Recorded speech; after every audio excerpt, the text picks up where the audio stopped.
Police उनको गोली मार दे रही है। तो ऐसा क्यों हो रहा है कि बार-बार पैर में ही गोली लग रही है? 7 डेड बॉडीज गोली लगी हुई और पड़ी हुई है। अच्छा। सबसे पहले इसको ले जाएंगे औरंगाबाद के जेल में, हुँ, डेड बॉडीज को। Hmm, policing requires a lot of brains. Hmm, ये ब्रॉन से पुलिसिंग नहीं होता है। हुँ, ब्रॉन मतलब होता है ताकत। यूपीएससी कंप्लीट करने के बाद उनका ढोल बजता है, हुँ, ये तो यूपीएससी कर गए, अब इनको कुछ करने की जरूरत नहीं है, हुँ, अब आनंद में रहें। हुँ। नमस्कार, आप द जेड प्लस देख रहे हैं और आज हमारे साथ बातचीत करने के लिए बिहार के पूर्व डीजीपी अभयानंद जी हैं। इनसे जुड़ा एक मामला है जो काफी रोचक है। दरअसल ये पूरा मामला साल 1983 का है। उस दौरान ये औरंगाबाद के एसपी थे और उस इलाके में एक बागीचे में 7 लोगों के शव मिले थे। अब शव मिलने के बाद चारों तरफ ये चर्चा होने लगी कि आखिर ये शव किसके हैं, क्योंकि उस दौरान ना तो टेक्नोलॉजी इतनी प्रचलन में थी, ना आसपास के लोग इन सब चीज़ों में इन्वॉल्व होना चाहते थे। लेकिन उसके बाद भी वो कैसे वो मामला लोगों के सामने आया और उसका जो सफल उद्भेदन है, वो किस तरीके से किया गया, इन सब सारे मुद्दों पर हम समझेंगे सिलसिलेवार तरीके से कि ये पूरा इंसिडेंट कैसे था और इंसिडेंट जब घटना कोई घटित हो जाती है तो उसके बाद उसको कैसे रिवील किया गया था उस दौरान। 1983 में हम ये समझ सकते हैं कि टेक्नोलॉजी जो अभी है, उसके मुकाबले बिल्कुल ना के बराबर रही होगी। लेकिन उन सब सारी चीज़ों को देखते हुए इन्होंने 7 लोग जो मारे गए थे, जिनका शव एक बागीचे में पड़ा था, कैसे उसका सफल उद्भेदन किया और इन्होंने जो सब तमाम जो जानकारी है, वो कैसे इकट्ठा करके लोगों को बताया कि ये मामला किन चीज़ों से जुड़ा हुआ है और वो कौन से 7 लोग थे, जिनकी हत्या करके शव को जो है वो बागीचे में छोड़ दिया गया था। सर, ये लगभग 1983 का मामला है, जब आप औरंगाबाद में एसपी एसपी हुआ एसपी करते थे। हुआ करते थे। ये कैसे पूरा मामला प्रकाश में आया था और फिर इसका कैसे सफल उद्भेदन हुआ?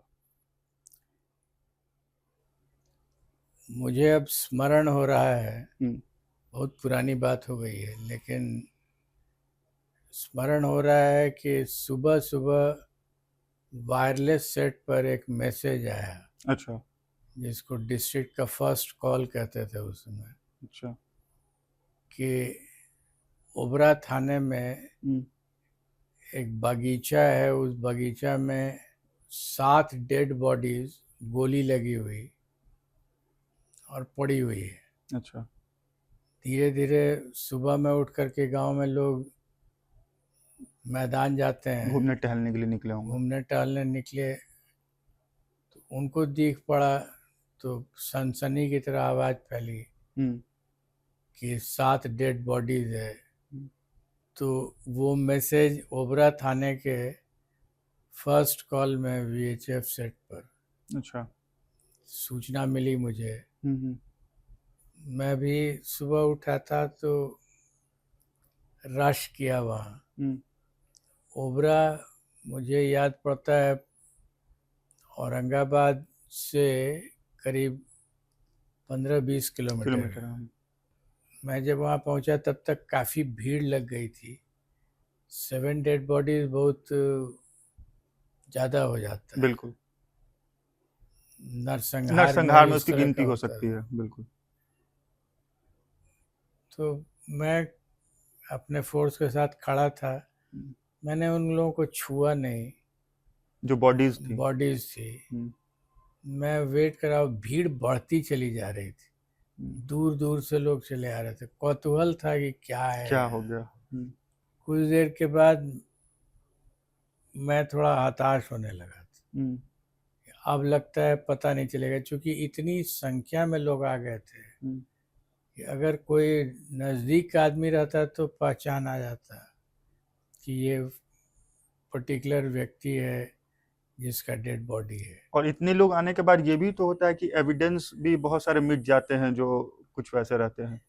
नहीं, ऐसा नहीं हो रहा था, क्योंकि कोई एविडेंस मिटाने का प्रयास नहीं कर रहा था। अच्छा।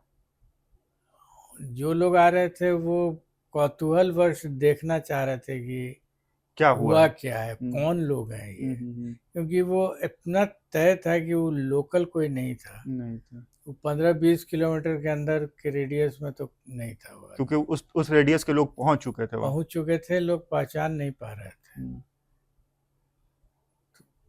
करीब 2-3 बज गया, डेड बॉडीज रखा नहीं जा सकता था। तो हमने तय किया कि पुलिस लाइन से एक पुलिस ट्रक मंगवाए अच्छा। और उस पुलिस ट्रक पर डेड बॉडीज को लाद करके हम्म, और औरंगाबाद ले जाएं। तो अनआइडेंटिफाइड डेड बॉडी के डिस्पोजल का पुलिस मैनुअल में प्रोविज़न है। अच्छा। वो डीएम पैसा देते हैं और तब उसका डिस्पोजल होता है। डिस्पोजल होता है, क्योंकि उसको कोई क्लेम नहीं कर रहा है। बिल्कुल बिल्कुल। तो वो हमने कराया। वो थोड़ा बाद में हुआ, लेकिन इस बीच में जो हमने रास्ते में जो सोचा वो ये था कि सबसे पहले इसको ले जाएंगे औरंगाबाद के जेल में, हम्म, डेड बॉडीज़ को। हम्म, जो आइडिया मेरे मन में था वो बहुत वियर्ड था हम्म, कि जेल में ले जाके क्या करेंगे हम्म, आप। जेलर से हमारा परिचय था और चूंकि एक जगह काम कर रहे थे वो रेस्पेक्ट भी करते थे। हम्म, हम लगातार मिलते रहते भी थे हम्म। कुछ इन्फॉर्मेशन के चलिए। चक्कर में। तो जब पहुंचे वहाँ तो जेलर आए और शाम हो गई थी, जेल का गेट बंद हो बंद रहा। हो गया। तो उन्होंने पूछा कि सर, आप इतना परेशान हो के पुलिस ट्रक लेके चले आ रहे हैं। तो हमने आइडिया अपना दिया कि हम चाहते हैं कि इस ट्रक के डाला को आप अंदर घुसा दीजिए, अच्छा। डेड बॉडीज उसी पर है, और 1 बाय 1 प्रिजनर सबको कहिए कि वॉक अक्रॉस करें, देख लें और उतर के चले जाएं। और ये कार्रवाई हमने कराई पूरी। हम इस उम्मीद में थे कि अगर ये क्रिमिनल्स हैं तो कोई ना कोई तो यहाँ पहचान लेगा इसको। और चले गए हम। उसके बाद डेड बॉडी का डिस्पोजल हो गया, लेकिन हमको कोई सूचना नहीं मिली। फिर रात में करीब 7:30-8 बजे मैं अकेले पहुंचा जेल में। अच्छा। और मेरा एक सोर्स था जेल के अंदर। अच्छा। मेरा एक तरीका था काम करने का, जहाँ भी मैं रहा हूँ एक सोर्स जेल में हम रखते हैं। अच्छा। एक क्यूरियोसिटी वाली बात आपने कह दी कि जेल में जो आप सोर्स रखते होंगे, क्या वो क्रिमिनल थे या फिर जेल के ही कोई एम्प्लॉय या फिर कुछ काम करने वाले या फिर उस जो रहते हैं जेल में लोग, वो लोग थे तो क्रिमिनल, लेकिन उस क्रिमिनल में भी मैं बहुत चूजी हुआ करता था कि किस टाइप के क्रिमिनल को रखूंगा। अच्छा। क्वेश्चन आपका बहुत सटीक है। क्रिमिनल तो हर तरह के ऑफेंस के लोग बिल्कुल रहते बिल्कुल, हैं वो तो उसमें। क्रिमिनल क्रिमिनल होते हैं। तो जो प्रोफेशनल क्राइम कर रहा है उसको हम नहीं रखते थे, अच्छा। क्योंकि हम जानते थे कि इसका वेस्टेड इंटरेस्ट है। वो किसको फंसा देगा, किसको लगा देगा, कोई ठीक नहीं है। कोई ठीक नहीं है। बहुत सारे क्रिमिनल्स होते हैं जो मर्डर करते हैं, लेकिन वो पैसे पे मर्डर नहीं करते हैं। अच्छा। पैशन का मर्डर होता है उनका। चाहे पत्नी का मर्डर कर देंगे या भाई का मर्डर कर देंगे। तो वैसे लोग जिनको आजीवन कारावास हो चुका है उनको एक रिक्वायरमेंट होता है। अच्छा।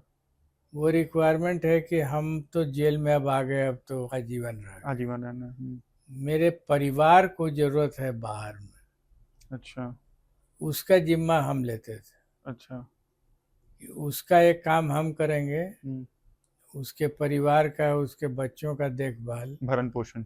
भरण पोषण, और उसके बदले में एवज में वो लोग देता था इन्फॉर्मेशन। और इतना सटीक देता था, अगर कोई एक प्रश्न कीजिए आप किसी आईपीएस से अच्छा। कि सबसे ज़्यादा density of criminal information, density मतलब पर स्क्वायर किलोमीटर या पर मीटर स्क्वायर कितना इंफॉर्मेशन कहाँ मिलता है आपके ज़िले में। ना आपके ऑफिस में मिलेगा, ना वो थाना बिल्डिंग में मिलेगा, वो जेल में मिलता है। वो एक कहावत जिसको कहते हैं, घर का भेदी लंका ढाए, वैसा कुछ कह सकते हैं। क्रिमिनल्स के लिए तो एक घर ही की तरह होता वही है। वही। ये मैंने सीखा था ट्रेनिंग में ही, अच्छा। और ट्रेनिंग में मैंने इसको प्रयोग करके भी देखा था और देखा कि ये बहुत कारगर होता है। तो हर डिस्ट्रिक्ट में मेरा अपना रहता था, और वो हम किसी को हैंड ओवर भी नहीं करते थे, और न किसी थानेदार से वो लेते थे। थानेदार लोगों को रखना है अपना रखें, लेकिन हम अपना सोर्स अपना रखेंगे। अपना रखते थे और हैंड ओवर नहीं करते थे। उसको भी मालूम था कि सर हमको एक्सपोज नहीं करेंगे, अपने तक सीमित रखना है, उसको बस रिवील नहीं करना है। बस। ये बेसिक प्रिंसिपल है सोर्स का। बिल्कुल। ये हर आदमी का हैंडलिंग का तरीका अलग अलग होता अलग है। होता है। एनीवे, तो मैं उसके पास गया, उसको बुलाया, मैंने कहा कि क्या चर्चा हो रही है। तो बोला सर सबको मालूम हो गया है। कौन लोग हैं? कौन लोग? सब फुसुर फुसुर बात कर रहा है। इसको भी जानकारी हो गई थी। उसने हमको बताया कि ये रोहतास का गैंग है, और रोहतास से, चूँकि रोहतास के रहने वाले लोग थे, इसलिए औरंगाबाद में जितने क्रिमिनल्स थे, औरंगाबाद के जेल में लोग पहचान तो लिए थे। अच्छा। लेकिन वो बोल नहीं पा रहे थे। हमने अपने सोर्स के थ्रू लिया, फिर तुरंत रेड करवाया रोहतास में।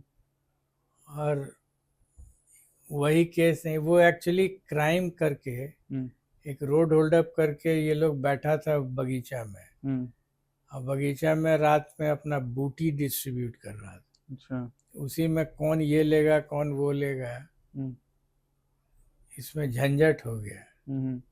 तो गुस्सा में पिए हुए रहता है सब, गुस्सा में पिए कंडीशन में धड़ धड़ धड़ धड़ गोली वोली चलाया, जो लास्ट में एक दो लोग बचे होंगे वो भाग गए होंगे। अच्छा अच्छा। बट 7 लोग मारे गए उसमें।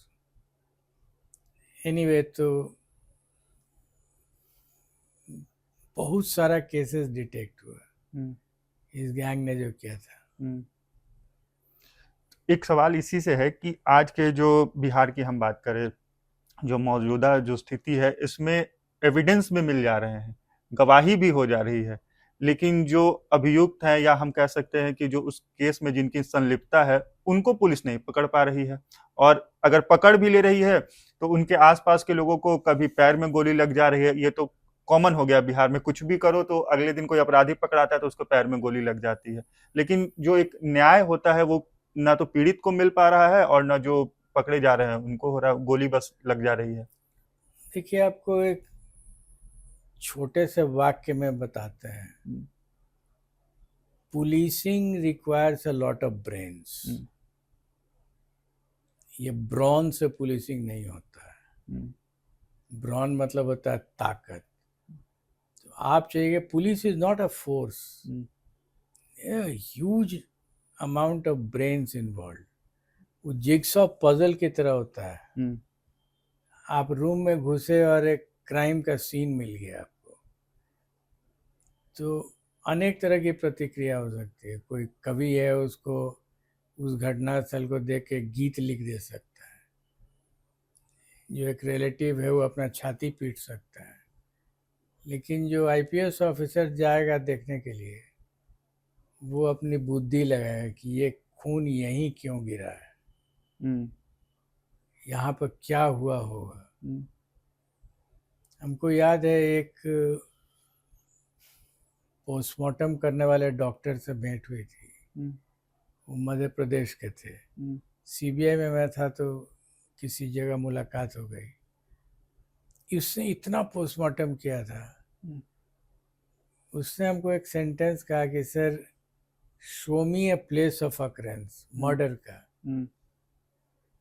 और डेड बॉडी के साथ छूइए नहीं, हमको छोड़ दीजिए, एकदम अननोन केस होगा, आपको कम से कम 5 कैरेक्टरिस्टिक मर्डरर का निकाल बता के दूंगा। बता देंगे, खाली घटना स्थल से। तो ये दिमाग से है, तजुर्बा से है। एक चीज है सर कि हम इस पर सीधा सटीक जवाब आपसे लेंगे, और आपने कहा भी है उस चीज को कि पुलिस को they have to use brain, और दैट टाइम आपने भी अपना दिमाग का ही इस्तेमाल किया था, जो अभी से लगभग 83 का दौर होगा, मुझे लगता टेक्नोलॉजी उतनी ज्यादा जो अभी है उतनी बिल्कुल ज्यादा क्या नहीं थी, नहीं थी बिहार में, मोबाइल फोन नहीं थे। मोबाइल फोन नहीं थे। तो डू यू थिंक कि अभी के जो अधिकारी हैं वो इस चीज को क्यों नहीं कर पा रहे हैं, और वो ब्रेन क्यों नहीं यूज यूज कर पा रहे हैं? क्या रीजन हो सकती है? इसलिए दे कि हैव प्रेशर। यूपीएससी कंप्लीट करने के बाद उनका ढोल बजता है, ये तो यूपीएससी कर गए, अब इनको कुछ करने की जरूरत नहीं है, अब आनंद में रहें। दिमाग है, आप नहीं अप्लाई कीजिएगा तो जंग खाएगा। अभी हाल फिलहाल में आप देख रहे होंगे, आप भी लोगों से जुड़े रहते हैं, ये कहाँ तक जायज है कि आप किसी भी जो ये अपराधी हैं, जो किसी घटना में जिनका नाम आया, जिक्र आया, वो पकड़े जाते हैं और कहीं उनको सुनसान जगह पे वो जाते हैं और पता चलता है कि उन्होंने पुलिस पे हमला कर दिया और पुलिस उनको गोली मार दे रही है। तो ऐसा क्यों हो रहा है कि बार बार पैर में ही गोली लग रही है? कहीं ये प्लांटेड कुछ ऐसा तो नहीं है? प्लांटेड तो है ही है, प्लांटेड है। इसका देखिए, एविडेंस एक्ट में अब तो शायद नया कानून बन गया है, लेकिन होगा जरूर। अच्छा। कोई चीज इंटेंशनली किया गया है या एक्सीडेंटली हुआ है, इसमें डिफरेंस कहाँ आता है, उसका एक एग्जाम्पल दिया है। अच्छा। वो कानून का एग्जाम्पल है, इसलिए वो लॉ है अपने आप में। उसमें दिया हुआ था एग्जाम्पल में कि एक मकान में आग लग गई, उसने क्लेम किया कि हमको इंश्योरेंस दीजिए। ठीक है, तो एक्सीडेंट का इंश्योरेंस होता है। उसके बाद 6 महीने के बाद फिर आग लग जाए, फिर क्लेम किया, फिर आग लग जाए तो फिर क्लेम करेगा। लॉ कहता है कि अगर 1-2 बार एक्सीडेंट हो सकता है, बार बार लगेगा तो एक्सीडेंट नहीं है वो। तो वो एक्सीडेंट नहीं है।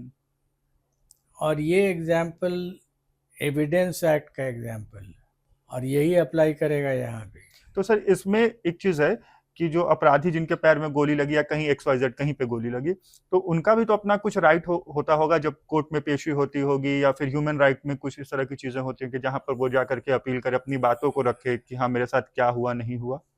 बिल्कुल राइट तो है ही है, और मेरा तजुर्बा कहता है कि लोग वेट करते हैं till the transfer of that officer. Officer 10 साल एक जगह नहीं नहीं रह रहेगा, सकते। लेकिन जिसको आपने मारी है गोली, हो तो वहीं का रहने वाला है, तो वो आपको तुरंत परसू नहीं करेगा। अच्छा। वो वेट करता है, क्योंकि जब तक आप वहाँ हैं तब तक आप पावर में हैं। मतलब एक कहा जा सकता है सिंपल वर्ड में कि वो अपना रिवेंज के लिए वेट करता है। वेट करेगा, वेट करेगा। एक पिटीशन फाइल कर देगा और वेट करेगा। एक छोटा सा मैसेज, आप तो अनुभव लंबा रहा है, क्या ऐसे कर करके जो समाज में इस तरह की चीजें उस पर खत्म तो नहीं हो सकता? ये सब लोग कहते हैं कि डेवलप कंट्री अमेरिका में जैसे देश में इस तरह की चीजें नहीं रुक सकती हैं, तो यहाँ पे कम तो हो सकती हैं। उसके लिए क्या करना चाहिए पुलिसिंग को, और किस दिशा में आगे बढ़ना चाहिए? खराब गलत तरीका अपनाइएगा तो सही रिजल्ट तो नहीं आएगा। सही तरीका अपना के भी सही रिजल्ट नहीं आए, पॉसिबल है, लेकिन अगर लगातार लगे रहिएगा तो घटता जरूर है। लेकिन अगर आपने गलत तरीका अपना लिया तो निश्चिंत रहिए, सही रिजल्ट तो नहीं आने वाला है। मौजूदा अभी जो स्थिति है इसमें आपको वर्तमान में जो IPS अधिकारी जो यहाँ पे कार्यरत है बिहार में अलग अलग जिलों में, वो कभी आपसे राय मशवरा लेते हैं इन सब चीजों को कि किस तरह से टैकल करना चाहिए, नहीं करना चाहिए? आप किसी को सुझाव आपने दिया है? नहीं, शायद हम उनके जनरेशन के लिए बहुत एजेड हो गए हैं, इसलिए उन लोगों को जरूरत नहीं पड़ती है। उन लोगों के पास अपने सीनियर्स हैं बताने के लिए। मतलब बिहार में कोई आपको अभी तक टच नहीं किया कि आपसे एक्सपीरियंस में शेयर करने के लिए कि हाँ आपने इस तरह की चीजें की है पूर्व में, तो अभी कैसे आपने किया था नहीं, टिल रिटायरमेंट और अभी तक? कोई नहीं, क्यों आएगा कोई? हम्म, अपना लाइफ लोग एंजॉय कर रहे हैं। हम्म, सबके पास डिस्ट्रिक्ट के एसपी हैं, हम्म, 5-5 गाड़ियां मिली हुई हैं। जो गाड़ी थाने में रहनी चाहिए वो गाड़ी उनके घर पर है। हर आदमी को उनके परिवार के लिए गाड़ियां हैं। तो रात में पेट्रोलिंग करना ही नहीं है, सिर्फ थानेदार से बात कर लेनी है कि सब ठीक है ना जी। व्हाट्सएप पर मैसेज आ जा रहा है। हम्म, हम लोग वेट करते थे फर्स्ट कॉल के लिए कि रात सब लोग ठीक से रहा, हम्म, शांति से रात बीती। शांति से रात बीत गई, फिर 2-3 घंटे के बाद आएगा अगला कॉल वीएचएफ सेट पर। तो यही हमारा कम्युनिकेशन था, और उसको लेकर के भी हम लोग मैनेज करते थे। मैनेज मतलब टैकल करते थे करते थे क्राइम बिल्कुल। को। तो चलिए, हमने आपको इस वीडियो में एक जानकारी, एक शॉर्ट मैसेज में अगर कहा जाए, इस वीडियो का जो सारांश है वो ये है कि पुलिस जो होती है उसको अपने दिमाग से किसी भी अगर वो केस को हैंडल करे तो शायद वो जो वाकया है, जो घटना घटित हुई है, उसके सही, उसके पीछे जो कॉज है वहां तक पहुंच सकती है। लेकिन अगर अभयानंद जिनका इनका कहना है कि वो सही तरीके से अपना दिमाग का इस्तेमाल और अपने ब्रेन का इस्तेमाल नहीं कर पा रहे हैं, इसलिए शायद ये रीजन है कि हमारे आसपास में जो घटनाएं घटित होती है, एविडेंस होते हुए भी, गवाही होते हुए भी हम सफल उद्भेदन नहीं कर पाते हैं। बाकी इस वीडियो पर आपकी क्या राय है, कमेंट बॉक्स में लिखकर जरूर बताएं।